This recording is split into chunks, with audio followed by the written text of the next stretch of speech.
Hey everyone, and welcome back to the channel. This is Sunderland's match review.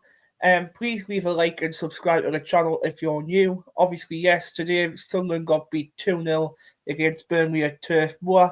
Obviously, a tough afternoon with glimpses of promise early on, but disappointment as we come away empty-handed. So yes, we're going to be talking about the first half. So, to be honest, we actually started quite brightly the first half in just inside 3 minutes. Obviously, Eliza Mayenda had a great header on goal, obviously forcing that to Frafka into a big save. If that would have went in, it would have been a completely different game, I would have thought.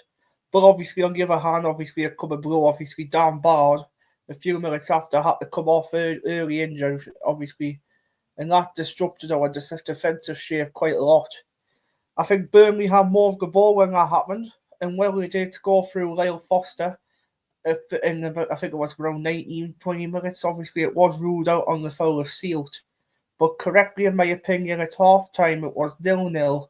And I thought we were quite much in it still, to be fair. It was 50-50. Obviously, Burnley had more of the ball, but thought we were still being in it. Obviously, second half was set back. Obviously, just 2 minutes into the second half, obviously, Burnley's captain, Josh Cullen, curled one into the corner after a flick from Jaden Anthony. Obviously, a really quality finish from their point of view, but again, it was felt avoidable. Obviously, we gave them away too much space on the edge of this box. When into the hour mark, obviously, it was a big, strange moment in the game because it was like the floodlights went off, and obviously, and player had to stop. Obviously, for us fans, it was just more frustration as the moment had already swung Burnley's way, I reckon. Obviously, we had blows as well. Obviously, we did push for an equaliser, but we never really carved out clear chances. That's the problem. We never carved out clear chances today against Burnley.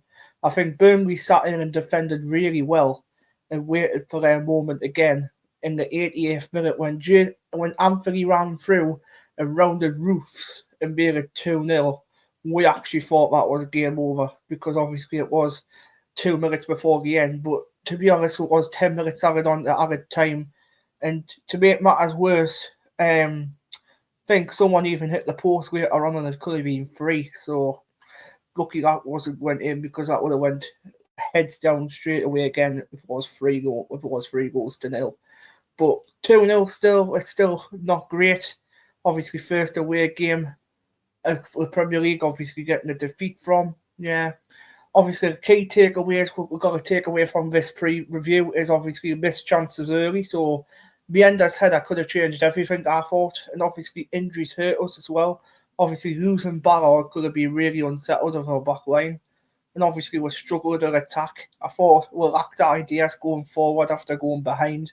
And obviously, Burnley's experience actually showed something as well, like Cullen and Anthony stepped up in key moments, and obviously Kyle Walker as well. Whereas we just couldn't spark a thing today. We couldn't spark anything. But yeah, final score at Turf Moor was Burnley 2, Sunderland 0. Obviously not the result we wanted, but plenty to learn from. We've shown where we can cause problems. It's just a bit about being clinical and staying solid at the back. But what did you make of the game? What stood out for you in a Sunderland shirt? Let me know in the comments. And as always, thanks for watching. Please subscribe to the channel if you're new again, and if you're new to the channel, please like this video. So take care, and we'll see you all in the next one.